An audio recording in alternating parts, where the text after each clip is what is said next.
Vale. Hola, son Candela Alcalde. Ora Gonzalo, é un placer terche aquí. Moitas grazas por concedernos esta entrevista. Moitas grazas tamén pola charla. Nada, gracias a vos, para min é un placer. Aparte, unha das cousas que nos gusta nos investigadores é poder devolverlle á sociedade o traballo que facemos, o sea, poder contarlle as cousas que facemos e que acaban servindo para que as cousas sexan un pouco mellor, así que moi contentos. Moitas grazas. Pois, como primeira pregunta, poderías explicarlle ás persoas que van a ver este vídeo que é a pesca artesanal da que falastes nesta charla? O que se refire á pesca artesanal é unha pesca que se realiza normalmente moi cerca da costa. En realidade, a pesca hoxe en día xa non é artesanal, o que para pescar, por exemplo, necesitamos análisis de biotoxinas, necesitamos análisis de trazabilidade, necesitamos sistemas de frío, necesitamos transporte, hasta que alguén chega a unha peixería ou chega ao supermercado e atopa os peixes. É necesario todo este proceso para que o peixe chegue ca mellor calidade. Con todo, cando falamos de pesca artesanal, a idea que está detrás deso é unha pesca que se realiza cerca da costa por embarcacións relativamente pequenas, moi vinculadas á comunidade, que contribuyen á soberanía alimentaria. En Europa, por exemplo, o 60% do peixe que consumimos vende fora. En Galicia temos a oportunidade de pescar na nosa costa, de pescar con moitísima diversidade. Nas lonxas galegas se subastan cada ano máis de 200 especies de peixe distinto. Iso é maravilloso poder ter toda esa diversidade de peixe, pero además ter os medios para poder facelo sosteniblemente, para poder conservalo. Entón, a pesca artesanal fai referencia a todo isto, a esa diversidade, a esa soberanía alimentaria e a ese papel tamén na nosa cultura. Moitas grazas. Caxe, falastes na charla de que Galiza era unha importante potencia de como que de produción no sector da pesca artesanal. Cal che parece que podería ser un impacto? Como un impacto considerable, medio, baixo?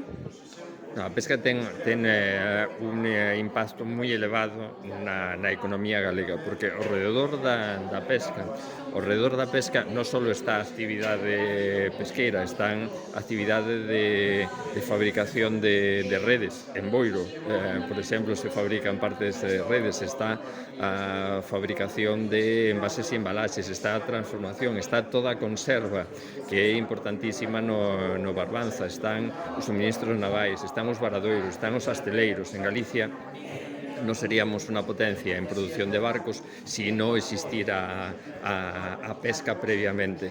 Entonces, todo isto fai que unha cantidade enorme da economía galega xire alrededor da pesca, que además sexa unha actividade que está moi enraizada. En estes días, por exemplo, estamos vendo que en calquera momento a Alcoa, na Mariña Lucense, pode acabar marchándose a outro lugar e desligarse completamente do territorio. Cando tes unha empresa grande que non ten unhas conexións, este número tan elevado de conexións que ten a pesca, é fácil largarse e ir a producir a Islandia, onde ten fábricas Alcoa, ou irse a producir a Arabia Saudí, onde ten fábricas Alcoa.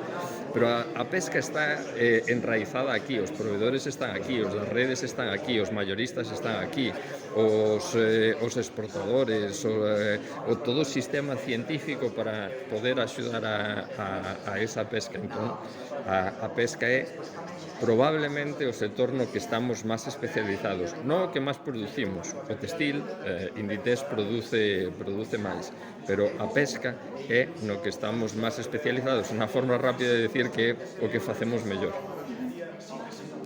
Pois temos entendido, segundo nos buscamos antes de vir aquí, que escribiches un libro que é un estudo chamado Economía de los cultivos del mejillón en Galicia. É certo? Sí. Escribín ese libro que é o resultado da miña tese doutoral e é un libro no que quería explicar a contribución da produción de mexillón á economía galega. E unha das cousas que a veces a xente non se dá conta, a veces cando se fala dos galegos, dice os galegos son individualistas, os galegos non son innovadores, pero, por exemplo, no ámbito da pesca hai 3 grandísimas innovacións de índole mundial. Pescanova inventou a pesca de altura. Pescanova foi a primeira empresa do mundo que meteu frigoríficos dentro dos barcos para ir a pescar a máis distancia. Entón, Pescanova inventou a pesca de altura con un primeiro barco nos anos 50 que se chamaba o Lemos, non casualmente. A primeira planta de cultivo de rodaballo comercial no mundo se fixo aquí en Galicia, na ría de Arousa, aí no Grove, donde estaba Insuiña, que ahora é un centro tecnolóxico. E o cultivo de mexillón en bateas tuvo éxito por primeira vez na ría de Arousa, e aí é onde encaixa todo o sistema, a necesidade da conserva, de empezar a diversificar e non producir solo sardiña e poder ter outro tipo de produtos, a técnica de cultivo adecuada, a productividade das rías, e aí emerxe toda unha actividade potentísima. A ría de Arousa ten a mitade das bateas galegas e é o principal, a ría de Arousa é o principal punto de produción de mexillón de Europa. Pois este libro, segundo temos entendido polo título, está escrito en castelán, verdade? No, este libro estaba escrito en galego. Escrito en galego? Está escrito... Algúnha razón pola que escribiras en galego? Sí, porque é o meu idioma. Sí, úsalo con máis frecuencia? O galego é o meu idioma natal, parte da miña herencia, e uso o galego porque quero que siga existindo o galego, porque no galego expresamos o que somos e como somos, e no galego está o respeto aos que viñeron de atrás. Por exemplo, se eu non falara galego, pois sería unha traición á miña avoa, por exemplo. O modo de entenderme con ela, o modo de comunicarme con ela é o galego. Entón, todo o que escribo, todo o que está pensado, por exemplo, antes falaba desta definición da pesca artesanal. A miña definición da pesca artesanal é baixura, que é como lle chamamos aquí, que é o que creo que expresa máis o que é a pesca, non só un sentido técnico, sino un sentido cultural. Entón, a mí o galego me dá a oportunidade de expresarme con máis precisión, con máis coñecemento, con máis contextualización que ningún outro idioma. Entón, este foi un libro que estuvo escrito originariamente en galego. A miña tese está en galego. Pois entón, poderías considerar que a economía ten viabilidade na lingua galega? Ou tes outra opinión ou non? Exactamente igual que en calquera outro idioma. O galego ten unha viabilidade particular porque nos permite comunicarnos particularmente ca área da lusofonía, ca área de Portugal, ca área de Brasil. No noso caso, no que afortunadamente demais non temos fronteiras desde fai moitos anos con Portugal, e esta é unha situación maravillosa, o galego nos permite afondar en eso e nos permite traballar en común. E, por exemplo, un aspecto relativo a isto é que cando falamos da España vaciada, a España vaciada é o que hai ao redor de Madrid. Isto é o que é a España, onde está a España quedándose despoboada é ao redor de Madrid, é un donut. España é un donut, onde a población está na costa e en Madrid. Entón, se nos queremos mandar produtos a Madrid, temos que atravesar a España vaciada. É dicir, hai un traxecto de transporte que costa, pero non hai demanda. En Madrid hai 5 millóns de habitantes, en Galicia e no norte de Portugal hai 5 millóns de habitantes. O sea, que temos un gran mercado, temos un gran espacio no que podemos traballar en común e temos un idioma común, que é o galego, que, aínda que non tuveramos isto, era igual, porque todos os idiomas son igual de dignos. Non hai idiomas máis importantes que outros, hai idiomas que os falan máis xente que outros, pero todos os idiomas son importantes, todos os idiomas responden a necesidade de comunicarse en un determinado lugar. E aquí o que mellor nos representa é o galego. Hai un libro de un colega, Seme Subiala, que decía que comentaba un inmigrante na Argentina, que decía que o bon de ser galego é que todo o mundo pode ser galego. O bon do galego é que todo o mundo pode falar galego. E eu creo que o galego é o que nos permite irmanarnos con calquera que pase por aquí.